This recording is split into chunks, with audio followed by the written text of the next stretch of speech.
let's talk about the ups and downs of Stories Untold. I've been wanting to play this game for a while. I vaguely knew that it was horror, but I didn't know anything else about it beyond that, other than that it was very short. And I'm a big fan of horror, so, and I somebody told me it was good, so I'm glad I finally played it. I'm a big fan of the game Observation, which is the same developer as this. They made Observation after this, and I love that game. It's one of my favorite horror games, period. So once I learned that 10 minutes into this game, I was really excited. And there are 4 episodes in this. I'm not going to spoil anything, but there are 4 episodes in this, and the first episode is absolutely incredible. It gives a setup for what this game is, and it has some really cool subversion tactics in it that, you know, you've seen some fourth wall breaking stuff in games before like this, but it does it in a way that is very convincing and very scary. So after the first episode, I was like, all right, let's go. This is going to be incredible. And I think every episode after that was a little bit worse than the last. The first episode blew me away. I thought it was incredible. And I was thinking, if every episode is as good as this one, then this is going to be one of my favorite horror games ever. The second episode was very good still, but it kind of does the same thing over and over in this game, where it's like, oh, suddenly it goes meta. So that trope got a little played by the end, but it was still really cool in the second one. I liked where it went. The activities it has you doing were interesting enough to keep your attention, and it wasn't as scary, but it was still a little bit scary and very interesting. It starts to lose me at the third episode. The third episode isn't as scary, although it is still somewhat interesting, but the game gets a lot more obtuse starting at the third episode. The stuff that you have to do is pretty complicated, actually. And so I got so tied up in trying to make sure I was doing the puzzles right that I couldn't focus on the horror anymore. So I got really tied up in just trying to do the puzzles right, because the puzzles is basically like a work simulator. It's really, really technical and tricky, and it's like you got to keep double checking your work and referencing other sources, and it was very involved and a little bit obtuse. It wasn't terribly difficult, but like I never had to use a walkthrough for that part, but it was so involved that it kind of took me out of the scary. And so then when the scary stuff starts happening toward the end of that episode, I was already like, oh yeah, that's right, this is a horror game. It's not a job simulator. And then the fourth episode I actively disliked.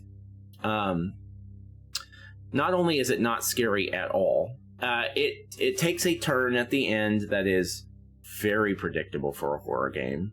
I saw it coming from 50 miles away. Well, I say that. I didn't really see it coming until the beginning of that episode. So it kind of did surprise me a little bit, but without spoiling it, the twist and what you find out this is all about is not something you haven't seen in a horror game before. In fact, I can think of 3 or 4 at least right now that have to have that exact same twist. And that's not even counting all the movies that have it. So I think they could have done better there, but that's not even the main problem. The main problem is that the puzzles at the end, at least for me, were so obtuse that I had to use a walkthrough multiple times. And it's not I've only been playing for about an hour. I had to use walkthrough multiple times because what they do is they'll say that you need to do something, but they'll say it really quick and they'll only say it once, and it involves multiple steps. So it's like, okay, the guy say, all right, do this and then do that and don't do this. And if I don't remember every single word of what he said, which I did not, I was like, okay, I did the first thing. What was the second thing? I think it might have been this. And then I didn't even remember that he had said a third thing. But he never repeats it. So you're just stuck.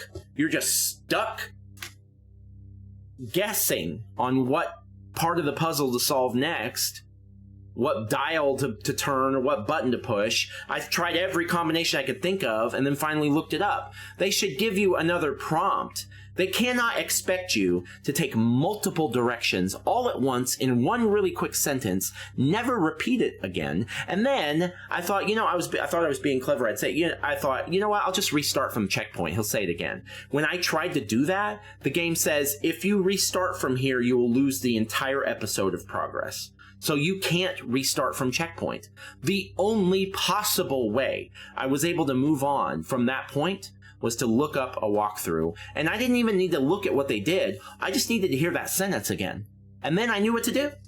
I knew what to do at that point. And then I got stuck again because I had forgotten a very important but very minute part of the process that it doesn't even tell you about in that episode. It told you about it in episode 2, which for me was 9 hours ago because I played it this morning.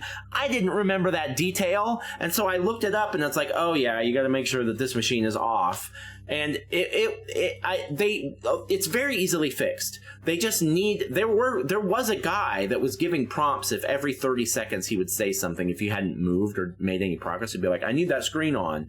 But he wasn't saying anything of substance. He wasn't saying anything that would actually help me. Like, all he would need to say is like, make sure that the amps are up to 10 and the joules are at 100 and the drill is on or whatever. It was a lot of stuff like that, but it was like a bunch of instructions all at once, and then he doesn't repeat it. And so I got stuck multiple times. And so, of course, I'm frustrated at this point. I'm not scared anymore. All I want to do is fucking move on. And so I got pissed off. I got frustrated. I spent literally 20 minutes on something that could have taken me 3 minutes. And so finally, when I look it up multiple times and finally get past all that crap to where I'm finally moving on again, I'm done at that point, man. I'm not scared anymore. So the whole rest of the game was like, well, the whole rest of the game was me just seeing the end of this twist that is played. That's a played twist. And not being impressed by it and not really thinking it was that creepy and being totally taken out of it at that point. Which is a bummer, man, because the first episode was a masterpiece. The first episode was incredible. And the second episode was very good. I think that where this game fails, in my opinion, is that it gets too involved with the details on how to solve the puzzles.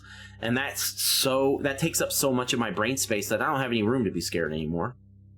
So I just get lost in the details. I feel like I'm at work trying to solve, like, troubleshoot a technical issue, and that wasn't fun. There's a space for that thing, like Papers, Please, and those like job simulators. Those are fun. There's something for that, and there's something for that here. But it got too it got too complicated. It got too in the weeds with all that stuff, and I just didn't have room to be afraid anymore. So anyway, I still enjoyed it. I'm still really glad that I played it. I still had some moments that were really scary. There's a good chance at the end of the year this will be one of the scariest games I've played just because of episode 1. But man, it had some deeper flaws toward the end. Anyway, I did enjoy it though. All right, that's it. Last order of business. Stories Untold. It's been fun, but we are now going to delete you from our console and never play you again. Bye. Appreciate you. Okay, apparently my kids are freaking out in the other room.